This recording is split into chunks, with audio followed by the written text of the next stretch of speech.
আপু, প্রেগনেন্ট বিড়ালকে কি গোসল করানো যাবে? আর বাচ্চা বিড়ালদের কয়দিন পর পর গোসল করাবো? আর অ্যাডাল্ট ক্যাটকে কি সপ্তাহে সপ্তাহে গোসল করাইতে হয়? তো এরকম কোশ্চেন আমাকে মোটামুটি অনেকেই করেন, তো চিন্তা করলাম যে আজকে হচ্ছে তাদের প্রশ্নের উত্তর দিই। আসলে দেখেন, এক একজনের বিড়াল পালার ধরন কিন্তু এক এক রকম। আমি যেরকম পালি হয়তো বা আরেকজন সেরকম নাই পালতে পারে, ঠিক আছে? তো আমি যেভাবে যা করি সেটাই আজকে আপনাদের সাথে শেয়ার করব। তো আমার যে প্রেগনেন্ট ক্যাট গুলা, সেগুলাকে আমি কিভাবে গোসল করাই সেটা বলি আগে।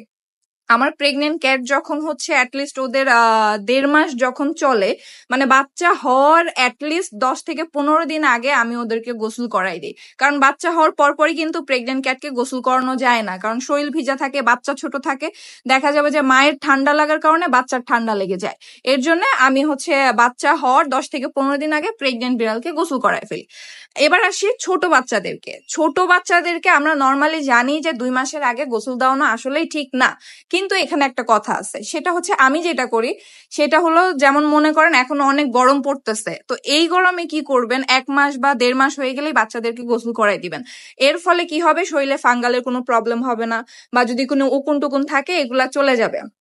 এবার আসি হচ্ছে অ্যাডাল্ট ক্যাটের ক্ষেত্রে। অ্যাডাল্ট ক্যাটকে কখনোই কিন্তু সপ্তাহে সপ্তাহে গোসল করানো যায় না।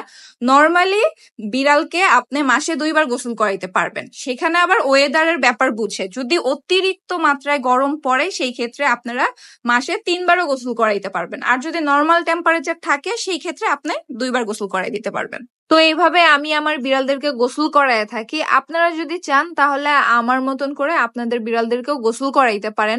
আর ভিডিও যদি ভালো লাগে তাহলে অবশ্যই লাইক, কমেন্ট, শেয়ার করবেন, আর সাবস্ক্রাইব করতে কিন্তু ভুলবেন না। আর আমার কিন্তু পেজও আছে, আপনারা চাইলে কিন্তু পেজটাও ফলো করতে পারেন।